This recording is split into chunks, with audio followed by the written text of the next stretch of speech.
Pourquoi la chaleur de l'été peut-elle réveiller des sentiments inattendus? La lumière intense du soleil baignait la ville, tandis que j'observais la routine effrénée des passants. Je suis Camille, une jeune femme pleine de rêves, mais enfermée dans un cercle monotone. La chaleur de cette saison éveillait en moi une envie de renouveau, un désir profond d'échapper à cette vie routinière. C'est dans ce contexte que Julien, mon ami de longue date, prit une place différente. Mystérieux comme toujours, il représentait une énigme fascinante. Julien était marié, mais cela n'avait jamais empêché notre amitié de se tisser avec une intimité croissante. En marchant dans les rues animées de Paris, la ville semblait vibrer au rythme de l'été. Le rire de Julien résonnait autour de moi, et je me demandais s'il percevait la tension grandissante entre nous. Son rire était irrésistible, mais il y avait aussi dans ses yeux une profondeur troublante qui me déstabilisait. Ce qui n'était autrefois qu'une amitié sincère se teintait peu à peu d'une intensité plus complexe. Pour la première fois, chaque interaction quotidienne semblait chargée d'un sens caché. Le simple fait qu'il effleure mon bras ressemblait à une invitation silencieuse. Nos conversations devenaient plus fréquentes et nos regards s'attardaient, troublants et inexplicables. Je m'efforçais de me convaincre qu'il n'y avait rien de plus entre nous, mais mon cœur, amplifié par la chaleur étouffante de l'été, réclamait autre chose. Un après-midi, nous avons décidé d'aller à un festival de musique en plein air. Les lumières dansantes, la musique vibrante et l'énergie des gens autour créaient une ambiance magique. Assis sur une couverture, nos corps étaient proches, et la chaleur du jour s'effaçait face à la tension palpable entre nous. L'odeur des stands de nourriture se mêlait subtilement à son parfum, formant une atmosphère à la fois légère et écrasante. À chaque éclat de rire partagé, mon cœur battait plus fort. Je savais que c'était mal, mais la simple idée de m'éloigner de lui me semblait insupportable. Son regard plongea dans le mien, et durant une fraction de seconde, tout autour de nous disparut. Il n'y avait plus que nous deux, enveloppés dans cette énergie estivale qui amplifiait tout. Après le festival, nous sommes allés dans un bar local. La conversation était fluide, mais un courant sous-jacent de tension persistait entre nous. Il mentionna sa femme, et ses mots tombèrent comme une douche froide. La réalité de sa vie s'imposa, mais cela n'effaça pas les sentiments qui s'amplifiaient en moi. Dans un moment de courage ou de folie, je lui ai demandé ce qui l'attirait dans son couple. Julien hésita, son regard trahissant un conflit intérieur. Il recula légèrement, comme pour chercher ses mots, mais la réponse ne vint pas. La conversation glissa rapidement sur des sujets plus légers, mais cette question non résolue flottait dans l'air, impossible à ignorer. Chaque rire partagé semblait être une tentative maladroite d'éviter la vérité qui se dressait devant nous. L'ambiance feutrée du bar, ses lumières tamisées et sa musique douce, étaient propices aux confidences. Pourtant, la réalité nous rattrapait toujours. Tandis qu'il parlait de sa vie et des contraintes qu'elle imposait, je l'écoutais attentivement, mais une douleur sourde s'installait en moi. Julien semblait emprisonné dans un engagement qui le pesait. Ce que nous partagions n'était pas une simple amitié. C'était bien plus profond, quelque chose que ni lui ni moi ne pouvions ignorer. Cette nuit-là, en rentrant chez moi, mon esprit était tourmenté. Mon désir pour Julien était incontestable, mais la culpabilité pesait lourdement. Je savais qu'en franchissant cette limite, nous risquions de briser notre amitié. Je me demandais si cette chaleur de l'été, qui semblait tout amplifier, pourrait vraiment dissoudre les barrières entre nous, ou si elle ne ferait qu'intensifier un dilemme déjà insupportable. Dans les jours qui suivirent, la tension entre nous continua de croître. Chaque message échangé semblait chargé de sous-entendus, et la manière dont Julien me regardait révélait un désir qu'il essayait de contenir. Je me demandais s'il luttait autant que moi contre ses sentiments. Un jour, nous avons décidé de nous retrouver dans un café que nous fréquentions souvent. La conversation coulait, mais un silence implicite s'installait, plus éloquent que n'importe quelle parole. Lorsque le serveur apporta nos commandes, je remarquai que ses mains tremblaient légèrement en attrapant sa tasse. Cette vulnérabilité, bien qu'éphémère, n'échappa pas à mon attention. Nos regards se croisèrent, et je vis qu'il ressentait la même tension. La pluie commença à tomber, enveloppant l'atmosphère d'une intimité réconfortante. Le doux bruit des gouttes contre les vitres semblait nous inviter à abandonner nos incertitudes. Julien se pencha légèrement vers moi et mon cœur s'emballa. Tout ce qui m'entourait disparut, et je ne souhaitais qu'une chose, qu'il ose enfin exprimer ce qu'il ressentait. Mais la réalité reprit vite le dessus. Il recula, comme s'il se battait contre une force invisible. L'idée de trahir sa femme le paralysait. Le silence entre nous devint presque insupportable. Je savais que je devais agir, mais la peur de mettre en péril notre amitié m'immobilisait. Cette nuit-là, je rêvais de Julien. Dans mon rêve, nous étions ensemble, affranchis de toutes obligations. La sensation de liberté était euphorique. Mais à mon réveil, la réalité me frappa de plein fouet. La chaleur de l'été semblait encore plus oppressante, et l'idée de perdre Julien m'était insoutenable. J'ai décidé qu'il fallait que je le confronte. Je ne pouvais plus vivre dans cet entre-deux. J'organisai une rencontre dans un parc, un lieu où nous pourrions parler sans distraction. Le soleil brillait intensément, et chaque pas que je faisais vers lui était alourdi par l'appréhension. L'expectative se mêlait à l'angoisse. Lorsque je l'aperçus, mon cœur s'emballa. Il était assis sur un banc, perdu dans ses pensées. À ma vue, il sourit, mais une ombre traversait son regard. L'atmosphère était lourde, et je savais que le moment exigeait une franchise totale. La conversation commença doucement, hésitante, mais nos mots finirent par s'entrelacer. Ce qui avait commencé comme une simple amitié s'était transformé en un lien chargé d'émotions. Je lui exprimais mes sentiments, et il m'écouta attentivement. Chaque mot était difficile à prononcer, mais il fallait que je sois honnête. Son expression changeait à mesure que je parlais, reflétant le tumulte intérieur qu'il traversait. Il finit par admettre qu'il ressentait quelque chose pour moi, mais la culpabilité envers sa femme le rongeait. Ce moment fut décisif. La tension entre nous se transforma en une connexion presque tangible. La chaleur de l'été n'était pas seulement dans l'air, elle brûlait aussi en nous. Je savais que nos choix auraient des conséquences irréversibles. Les paroles échangées ce jour-là allaient redéfinir notre relation. Dès lors, notre amitié évolua en quelque chose qui défiait toute logique. Chaque rencontre mêlait excitation et crainte. La chaleur étouffante de l'été semblait amplifier chaque émotion. Nous décidâmes de nous retrouver dans un hôtel, loin des regards indiscrets. L'atmosphère était saturée d'attente et l'adrénaline montait en nous. Quand nous nous retrouvâmes enfin, l'anxiété laissa place à une passion irrépressible. Le désir longtemps contenu éclata, et chaque geste, chaque contact était électrique. C'était comme vivre un rêve éveillé, mais la réalité n'était jamais loin. La connexion physique entre nous était indéniable, mais la culpabilité planait, tapie dans l'ombre. Ces semaines étaient redevenues un cycle d'épisodes secrets et de moments volés. L'amour qui avait fleuri entre nous était d'une intensité brûlante, mais l'ombre de la trahison planait constamment au-dessus de nos têtes. Chaque éclat de rire dissimulait un dilemme moral, et chaque baiser était empreint d'une culpabilité pesante. La tension entre ce que nous désirions et la réalité que nous devions affronter devint insoutenable. Une nuit, alors que nous étions ensemble, Julien reçut un message de sa femme. L'atmosphère intime et réconfortante se transforma instantanément en un champ de bataille émotionnel. La culpabilité s'empara de lui, et je compris que nous devions prendre une décision. L'été touchait à sa fin, et le poids de cette double vie devenait intenable. Julien était déchiré entre l'amour qu'il éprouvait pour moi et ses responsabilités familiales. Quant à moi, j'étais perdue, partagée entre un désir irrépressible et la réalité accablante de son mariage. Nous décidâmes qu'il était nécessaire de prendre du recul. Cette séparation fut une douleur inouïe, mais elle était inévitable. La chaleur de l'été semblait s'éteindre peu à peu, tout comme l'intensité de notre passion. Ce qui avait été une flamme vive devint une lueur lointaine, puis une simple réminiscence. Avec l'arrivée de l'automne, la vie reprit son cours.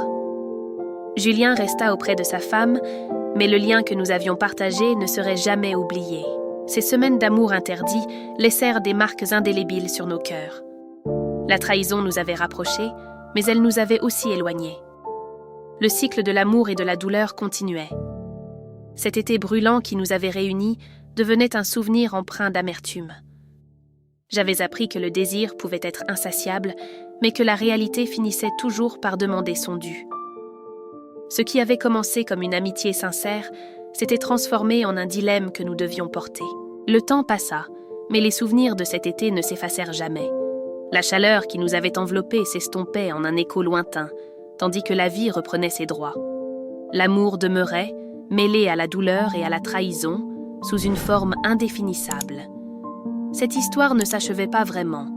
Elle se prolongeait en cycles, se répétant sans fin. L'automne arriva, accompagné d'une brise fraîche qui chassait les dernières traces de chaleur estivale. Les feuilles mortes tourbillonnaient dans les rues, comme un rappel des promesses que je m'étais faites. Moi, Camille, j'entamais un nouveau chapitre, méditant sur tout ce qui s'était passé. Les souvenirs de Julien brûlaient encore dans mon esprit, mais la routine m'entourait doucement à nouveau. En arpentant les rues de Paris, je constatais combien la ville changeait. Les cafés se remplissaient de gens cherchant à échapper au froid, tandis que les artistes de rue troquaient la ferveur de l'été contre des mélodies empreintes de mélancolie. Chaque coin de rue semblait murmurer des secrets d'amour perdus, et je me demandais si Julien ressentait lui aussi ce vide. Dans l'un de ces cafés, je tombais sur Clara, une amie que je n'avais pas vue depuis longtemps. Artiste dans l'âme, elle possédait cet esprit libre et aventureux, toujours prête à explorer de nouvelles perspectives. Au fil de notre conversation, elle évoqua l'exposition qu'elle préparait sur le thème de l'amour et de la trahison. Ces mots résonnèrent en moi, et je réalisais que mon histoire avec Julien pourrait parfaitement s'inscrire dans cette narration. Parfois, les meilleures histoires naissent des pires choix, déclara Clara, ses yeux brillants d'enthousiasme. Je marquai une pause, hésitante, mais l'idée de partager cette expérience me semblait à la fois effrayante et libératrice. Je me lançai alors, lui racontant cet été, cette passion et cette douleur. Chaque mot que je prononçais semblait m'alléger, mais réveillait aussi une certaine souffrance. C'était comme si, à travers mes paroles, je donnais une nouvelle vie à ces souvenirs, transformant la douleur en une histoire universelle. Et bien que l'écho de cet été résonne encore en moi, je savais que le simple fait de raconter faisait partie du processus pour tourner la page. Clara m'encouragea à écrire, à transformer mon vécu en art. Peu à peu, je plongeais dans les émotions qui m'habitaient. Je commençais à esquisser une histoire sur un amour interdit, capturant l'essence de ce que j'avais partagé avec Julien. À mesure que j'écrivais, je compris que ce processus était cathartique. J'apprenais à transformer la douleur en quelque chose de nouveau. Au fil des semaines, un changement s'opéra en moi. Ce qui avait été un cycle d'angoisse devint une opportunité de croissance. La souffrance laissait place à une forme de compréhension. L'intensité des sentiments que j'avais éprouvés pour Julien ne concernait pas seulement lui, mais aussi mes propres désirs, mes aspirations et ce que j'étais prête à sacrifier pour eux. Parallèlement, Julien devenait une réminiscence lointaine. Sa vie suivait son cours, et je savais qu'il me fallait laisser le passé derrière moi. Lorsque l'exposition de Clara fut enfin prête, une nervosité sourde m'envahit. Voir ma propre histoire exposée au monde représentait un acte audacieux, mais nécessaire. Ce soir-là, alors que les visiteurs admirèrent les œuvres, je le vis. Julien. Nos regards se croisèrent, et le temps sembla suspendu. Il avait l'air perdu dans ses pensées, mais cette connexion intangible qui nous liait autrefois persistait. Pourtant, au lieu de me précipiter vers lui, je pris une profonde inspiration et continuai à déambuler parmi les œuvres. Les mots que j'avais écrits étaient là, exposés. Ils représentaient une partie de moi, une vérité que je ne pouvais plus fuir. Je réalisais alors que la véritable liberté résidait dans l'acceptation de mon passé, et non dans l'obsession de le corriger ou de m'y accrocher. L'amour que nous avions partagé avait été intense, mais il était temps de tourner la page. Si la chaleur de l'été avait éveillé des sentiments enfouis, l'arrivée de l'automne promettait de nouveaux départs. Avec la brise automnale m'entourant, je me sentais prête à écrire de nouveaux chapitres, débarrassée des chaînes du passé. Cette histoire d'amour et de trahison resterait une part de moi, une pièce de ma tapisserie personnelle, une mémoire à revisiter sans qu'elle définisse mon avenir. L'exposition fut un succès. Le murmure enthousiaste des visiteurs emplissait l'espace, mais la présence de Julien planait comme une ombre persistante. Il déambulait parmi les œuvres, ses yeux scrutant chaque détail. Chaque fois que nos regards se croisaient, une vague de nostalgie mêlée à une douleur sourde m'envahissait. Pourtant, au fond de moi, une détermination nouvelle grandissait. Alors que Clara échangeait avec d'autres invités, je décidai qu'il était temps d'affronter cette tempête intérieure. Je me dirigeais vers la table où mes œuvres étaient exposées, le cœur battant. Chaque phrase que j'avais écrite représentait une parcelle de moi-même, et je ne laisserais pas Julien ternir cette victoire. Camille. Sa voix résonna dans l'air, et je me retournai, le regardant droit dans les yeux. Son expression mêlait tristesse et regret, mais aussi une reconnaissance évidente. « Ton art est impressionnant. Tu as vraiment capturé l'essence de ce que nous avons vécu. »« Ah, c'était l'objectif, » répondis-je, tâchant de conserver mon calme. « Mais ne te méprends pas, ce n'est pas seulement à propos de nous. C'est à propos de ce que j'ai appris. » Son hésitation était palpable, son expression changeante. « Appris à me laisser derrière toi ?» Sa question flotta dans l'air, lourde de sentiments inexprimés, et je sentis mon cœur vaciller un instant. Mais cette fois, j'étais prête à affronter la vérité. « J'ai appris à me retrouver, » déclarai-je avec assurance. « Et la douleur s'est transformée en force. Je ne suis plus la Camille que tu as connue. » À mesure que ces mots franchissaient mes lèvres, je réalisais que, contrairement à ce que j'avais imaginé, je ne voulais pas qu'il se sente coupable. La vérité était qu'il avait aussi besoin d'avancer. Alors que notre conversation flottait entre nous, il devint clair que notre histoire n'était pas un fardeau, mais un chapitre qui nous avait façonnés. Quand nous nous sommes finalement dit au revoir, il y avait un sourire sincère, non pas empreint de regret, mais de respect pour les chemins que chacun de nous était sur le point d'emprunter. La brise automnale semblait désormais plus douce, comme si l'univers m'encourageait à continuer. Ce soir-là, non seulement j'avais partagé ma douleur, mais j'avais également trouvé une nouvelle liberté qui me permettrait d'explorer l'inconnu, là où m'attendaient de nouvelles histoires et de nouveaux amours. Alors que la soirée battait son plein, l'énergie vibrante autour de moi semblait résonner en harmonie avec ma détermination nouvelle. Les discussions animées flottaient jusqu'à mes oreilles, et je savais que je devais saisir cette occasion pour affirmer ma nouvelle identité. Le souvenir du regard de Julien persistait, mais il n'était plus une entrave. Il faisait désormais partie de mon évolution. Clara s'approcha, ses yeux brillants d'un enthousiasme contagieux. « Camille, tu as vu la réaction du public ? Ils adorent !» Sa joie débordante cachait pourtant une note subtile d'inquiétude. « Oui, et ce n'est que le début, » répondis-je avec conviction. « Je veux pousser mon art plus loin, explorer de nouvelles thématiques. Et Julien ?» demanda-t-elle, me prenant au dépourvu.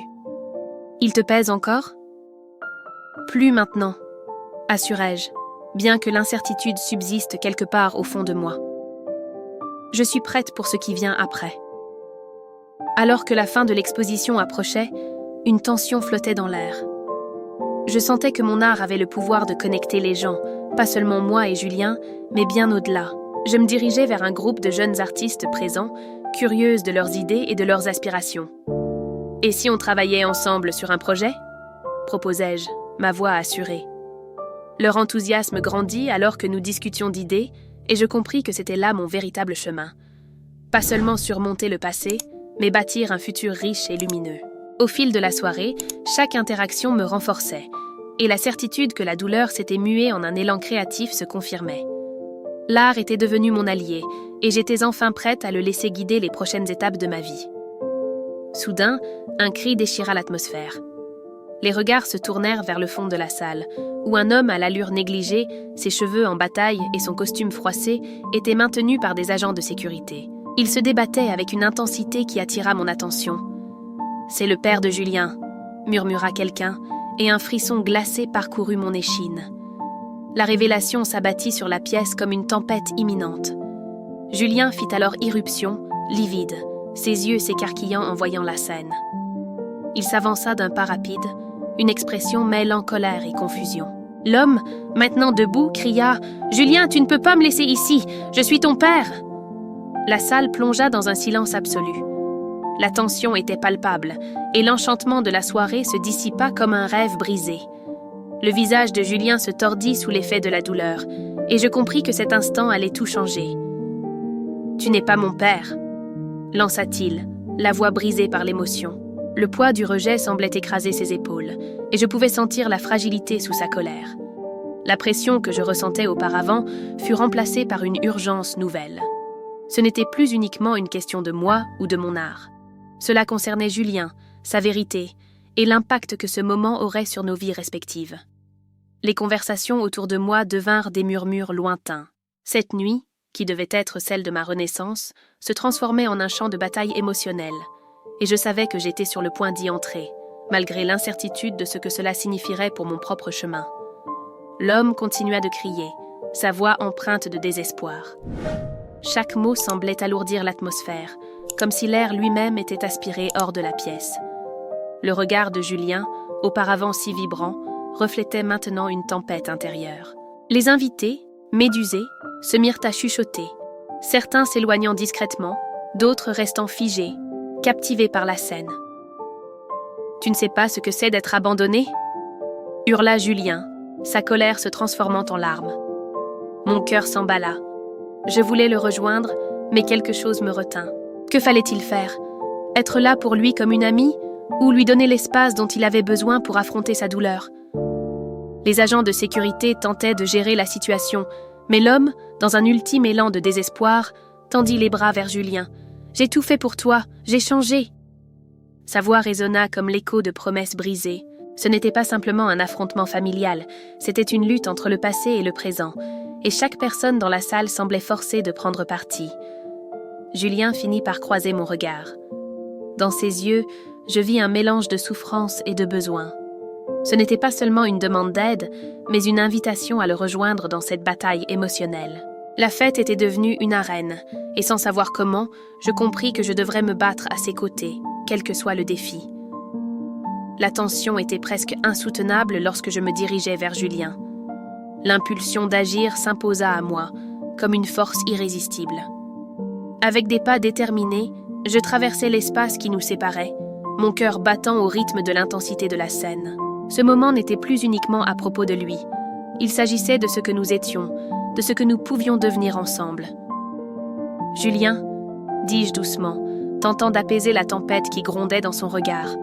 Je ne prononçais pas de mots inutiles. À la place, je lui offris mon silence, une présence calme et stable, un refuge où il pouvait se sentir en sécurité. Il inspira profondément, et je remarquai que la colère commençait lentement à s'estomper, laissant place à une vulnérabilité douloureuse mais sincère. La foule autour de nous s'effaçait. À cet instant précis, seul Julien comptait. Lorsqu'il cessa enfin de crier, la tension se dissipa et l'atmosphère changea. Ce qui avait été un chaos vocal se mua en un espace propice à la réflexion. Je m'agenouillai à ses côtés, non pas en héroïne, mais en égale. La connexion entre nous semblait se renforcer, et pour un court instant, je laissai mes propres insécurités de côté.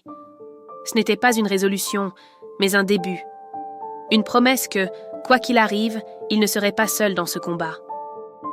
J'ai décidé que je ne serais plus une simple spectatrice. Au lieu de cela, j'encouragerai Julien à se relever. « Ensemble !» dis-je en tendant la main. Ce geste simple exprimait bien plus que des mots. C'était une invitation à la transformation, non seulement pour lui, mais pour nous deux. Nous étions prêts à affronter de nouveaux défis, sans nous retourner. Sa main hésita avant de saisir la mienne, et l'énergie entre nous s'intensifia. Le passé n'avait plus d'importance. Nous entrions sur un territoire inconnu où la peur et l'espoir coexistaient. Tandis que les murmures de la foule résonnaient autour de nous, je sentais le poids du temps s'accélérer, chaque seconde devenant plus cruciale. « Nous devons partir », murmurai-je, le tirant doucement. L'urgence du moment nous poussait à agir. Avec un dernier regard vers la confusion que nous laissions derrière nous, nous avançâmes vers l'inconnu. Le chemin devant nous était jonché d'incertitudes, mais la détermination dans nos pas était inébranlable. Puis, un cri perça le silence. Un son strident fendit l'air, ramenant brutalement la réalité à nous. C'était un appel à l'action, un rappel que nous n'étions pas encore hors de danger. L'instinct de survie s'éveilla en moi. Je regardai Julien et une étincelle de compréhension passa entre nous. « On doit continuer maintenant !» criai-je, ma voix vibrante d'urgence. L'adrénaline me poussait à aller de l'avant et, ensemble, nous courûmes vers notre destination, guidés par un mélange de courage et de peur. Il n'y avait plus de temps pour hésiter. Le point culminant de cette histoire approchait et nous étions prêts à l'affronter. À mesure que nous progressions, le chaos derrière nous semblait altérer la perception du temps et de l'espace. Le bruit de nos pas se mêlait au tumulte de la foule. Mais ce qui m'inquiétait le plus, ce n'était pas le désordre, mais la certitude que quelque chose était sur le point de changer. Soudain, une ombre se projeta devant nous. Un groupe de silhouettes encapuchonnées bloquait notre chemin. Mon cœur s'emballa, mais je ne pouvais pas céder à la peur. « Julien !» criai-je, le tirant légèrement en arrière. Mais il ne recula pas. Avec une agilité et une détermination que je ne lui avais jamais vues, il avança, faisant face aux inconnus avec une résolution inébranlable. L'éclat dans ses yeux était nouveau, comme si l'adrénaline l'avait transformé. « Reste derrière moi !» ordonna-t-il, sa voix ferme et assurée. Et là, au milieu de ce qui semblait être un affrontement inévitable, un événement inattendu se produisit. Une des silhouettes baissa son capuchon, révélant le visage de Clara, une amie proche. L'air se figea, la surprise étouffant le moment. « Vous ne comprenez pas !» cria-t-elle. « Nous sommes ici pour vous aider !» Ce qui semblait être une confrontation irréversible se transforma en une révélation inattendue. La tension s'atténua, et au lieu d'adversaires, nous trouvâmes des alliés. Je regardais Julien, et je compris qu'au lieu de porter ce fardeau seul, nous avions désormais un but commun. Une flamme d'espoir s'alluma en moi. Nous n'étions plus seuls dans cette lutte. En affrontant l'inconnu avec ce nouveau groupe, la transformation dans nos vies devenait évidente. Julien et moi, autrefois perdus et effrayés, étions maintenant liés à une cause plus grande. Clara et ses compagnons se joignirent à nous, et ensemble nous avançâmes dans ce qui paraissait insurmontable. Les choix que nous avions faits n'avaient pas seulement façonné notre destin, mais aussi celui de notre communauté. En regardant derrière nous, nous réalisâmes que cette lutte n'avait pas été vaine. L'espoir avait germé dans le chaos. Ainsi s'achève cette histoire de désir, de culpabilité et de passion interdite, nous rappelant combien nos émotions peuvent nous conduire dans des lieux inattendus. Mais ce n'est qu'une des nombreuses histoires captivantes que nous avons à partager avec vous. Abonnez-vous dès maintenant à la chaîne et activez la cloche pour ne manquer aucune de nos prochaines vidéos. Chaque histoire promet de vous émouvoir et de vous faire réfléchir pendant des jours. Laissez un commentaire ci-dessous pour nous dire ce qui vous a le plus marqué dans cette narration. Votre soutien est essentiel. Aimez cette vidéo, partagez-la avec des amis qui apprécient les récits intenses et restez à l'écoute. Nous vous retrouvons pour un prochain chapitre rempli d'émotions et de réflexions profondes. À très bientôt.